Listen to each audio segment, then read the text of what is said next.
आमची जमीन चालली आहे, जाऊ देत. आमच्या नोकऱ्या चालल्या, जाऊ देत. शेतकरी आत्महत्या करतोय, करू देत. आमच्याकडे खूप माणसं आहेत. लोकल मधनं चेंगराचेंगरी करत रस्ते कुठे प्लॅटफॉर्म वरती पडला, आतमध्ये रुळावरती पडला, मेला. काही नाही, एक एवढीशी बातमी येते, मेला, चुकचुक करणार, सोडून दे. काहीतरी जा दे युरोपला.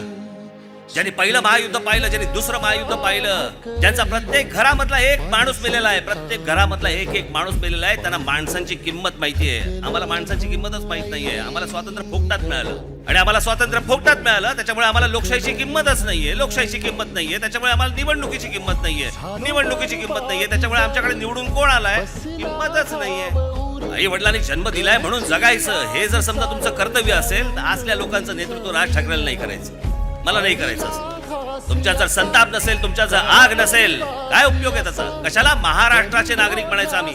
ज्याला आज आम्ही देश म्हणतोय, त्या देश, त्याला ती भूमी, त्याला त्या देश नावाची काही संकल्पनाच नव्हती. त्या संपूर्ण भूमीवरती 125 वर्ष ज्या मराठा साम्राज्याने राज्य केलं, तो हा महाराष्ट्र हातावर हात ठेवून बसलाय. आणि आम्ही फक्त वर्तमानपत्रांमधल्या बातम्या वाचायच्या, टेलिव्हिजन चॅनलवरच्या बातम्या वाचायच्या.